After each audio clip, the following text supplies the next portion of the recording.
नमस्कार, आप देख रहे हैं न्यूज प्रवक्ता और मैं हूं आपके साथ सीमा नामदेव। शुरुआत करते हैं आज की खास खबरों से। नीति आयोग योजना मंत्रालय की हिंदी सलाहकार समिति में देश के मात्र 3 सदस्यों में से मध्य प्रदेश से चुनी गई अर्चना जैन का उनके सहयोगियों व पार्टी कार्यकर्ताओं ने उनकी नियुक्ति पर बधाई व शुभकामनाएं दी। नीति आयोग भारत सरकार का प्रमुख नीति से संबंधित थिंक टैंक है जो निर्देशात्मक और नीतिगत इनपुट प्रदान करता है। नीति आयोग भारत सरकार के लिए कार्यनीतिक और दीर्घकालिक नीतियों और कार्यक्रमों को तैयार करते हुए केंद्र और राज्य को तकनीकी सलाह भी प्रदान करता है। अर्चना जैन ने कहा कि मैं खुद को गौरवान्वित महसूस कर रही हूं कि मुझे माननीय प्रधानमंत्री नरेंद्र मोदी जी के नेतृत्व में कार्य करने का अवसर मिला है। मैं प्रयास करूंगी कि मैं मातृभाषा हिंदी का विस्तार हर क्षेत्र में चाहे इंजीनियर हो, चाहे डॉक्टर हो, चाहे किसी भी क्षेत्र में मुझे हिंदी का विस्तार करना है। हिंदी हमारी मातृभाषा है और हमें उसका भी विस्तार करना है, ना कि अंग्रेजी और अन्य भाषाओं का। इसलिए मेरा प्रयास रहेगा कि हिंदी पर फोकस किया जाए। हिंदी हमारी मातृभाषा है। मुझे बहुत ही गर्व का एहसास होता है। मैं गर्व महसूस करती हूँ कि हमारे देश के प्रधानमंत्री माननीय मोदी जी हैं और उनके साथ मुझे काम करने का मौका मिल रहा है। उनके पद चिन्हों पे, उनके मार्गदर्शन में मैं आगे कार्यरत रहूँ। खासतौर से देखा गया है कि हिंदी की सिर्फ बातें होती हैं और आयोग भी बहुत पहले से बना है, तो अभी आपकी तरफ से इसके लिए विशेष प्रयास?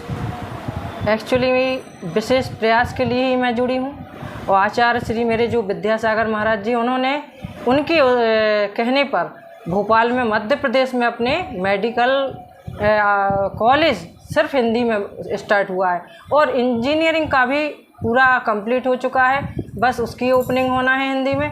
और ये जब अपन छोटे छोटे प्रयास करेंगे तो आगे जाके बहुत कुछ कर पाएंगे। हाथियों ने मचाया उत्पात, देर रात 3 मकान तोड़े, एक ग्रामीण महिला को कुचला, महिला की मौत। देर रात का मामला। शाहपुर पुलिस और वन विभाग की टीम गांव में पहुंची। वन विभाग की टीम कर रही मुनादी, जंगल की तरफ ना जाए ग्रामीण। हाथियों का दल जंगल की ओर भागा। 3 की संख्या में हाथी, दहशत में ग्रामीण। बता दें, शाहपुर थाना क्षेत्र के बासी देवरी गांव में हाथियों ने मचाया उत्पात। माधोगढ़ कुरसेंडा में पुलिया के सामने बना गड्ढा दुर्घटना को आमंत्रण कर रहा है। इस सड़क पर इन दिनों दर्जनाधिक जगहों पर गड्ढा बन गया है। बारिश होते ही ये गड्ढे तालाब का रूप ले लेते हैं। इससे लोगों व वाहनों को आवागमन में भारी परेशानी का सामना करना पड़ता है। अधिकारी अपने क्षेत्र में सड़क की मरम्मत करवाने की दिशा में कोई पहल नहीं कर रहे हैं। इस सड़क पर प्रतिदिन सैकड़ों वाहन भारी वजन लिए आवागमन करते हैं। उसके अलावा बड़े अधिकारी व नेताओं समेत मंत्रियों के वाहन इस पर से होकर आते जाते रहते हैं। उसके बाद भी किसी का ध्यान इन गड्ढों की ओर नहीं है। डिंडोरी जनपद पंचायत के ग्राम पंचायत नुनखान के ग्रामीणों ने आज कलेक्टर के जन सुनवाई में आकर रोजगार सहायक के खिलाफ शिकायत की। ग्रामीणों का आरोप है कि रोजगार सहायक प्रधानमंत्री आवास योजना में मजदूरी भुगतान नहीं किया जा रहा है। महिला बेगा मजदूर का आरोप है कि रोजगार सहायक के द्वारा मजदूरी भुगतान के एवज में दारू मुर्गा की मांग की जाती है। जो मजदूर दारू मुर्गा देता है उसकी मजदूरी बैंक खाते में डाल दी जाती है और जो मजदूर दारू मुर्गा नहीं देता उसको रोजगार सहायक के द्वारा परेशान किया जाता है। वहीं कुछ ग्रामीणों को प्रधानमंत्री आवास योजना का लाभ से वंचित किया जा रहा है। ग्रामीणों ने इसकी शिकायत पहले भी कलेक्टर, सीईओ सहित सीएम हेल्पलाइन में भी की थी, लेकिन 20 दिन बीत जाने के बाद भी रोजगार सहायक के खिलाफ कोई कार्रवाई नहीं की गई, न ही आवास योजना का लाभ मिला।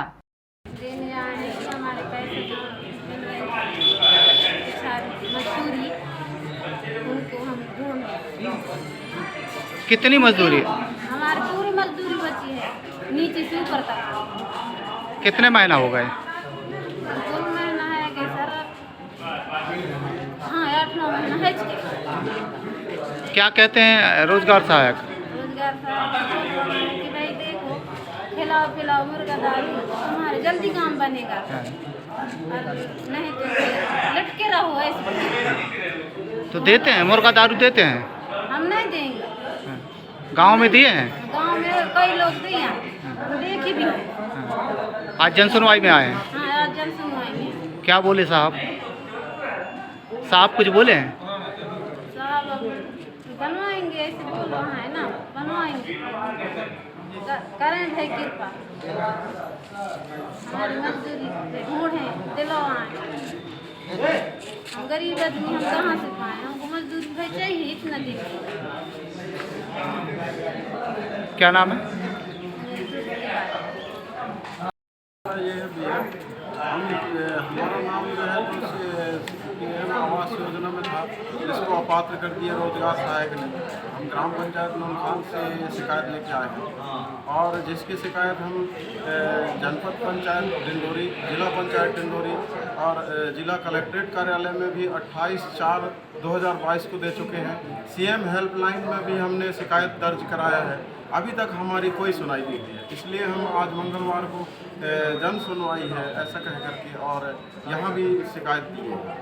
इसके पहले भी शिकायत किए थे इसके आपने? पहले भी शिकायत हमने कलेक्टर महोदय को आवक जावक शाखा में दी है, जिसकी पावती हमारे पास में है, हम दे चुके हैं। क्या नाम है? अभिनव प्रजापति।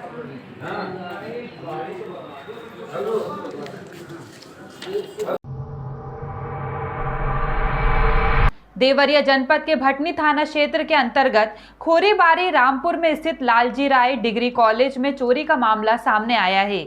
आपको बता दें कि प्राप्त सूचना के अनुसार चोरों ने दरवाजों का ताला तोड़ ऑफिस में मौजूद लॉकर व अलमारी को तोड़कर ऑफिस के कुछ कागज, बच्चों की मार्कशीट व परीक्षा संबंधित कागजात सहित सीसीटीवी कैमरे और उसके सिस्टम को भी चोरी कर साथ ले गए। अगले दिन जब प्रबंधक को इसकी जानकारी हुई तो उन्होंने स्थानीय थाने पर पहुंचकर तहरीर देकर कार्रवाई की मांग की। प्रार्थना पत्र मिलने के बाद पुलिस जांच में जुटी। अपना परिचय बता दीजिए। मैं हिमांशु कुमार राय, प्रबंधक लालजी राय डिग्री कॉलेज खोरीबारी रामपुर देवरिया।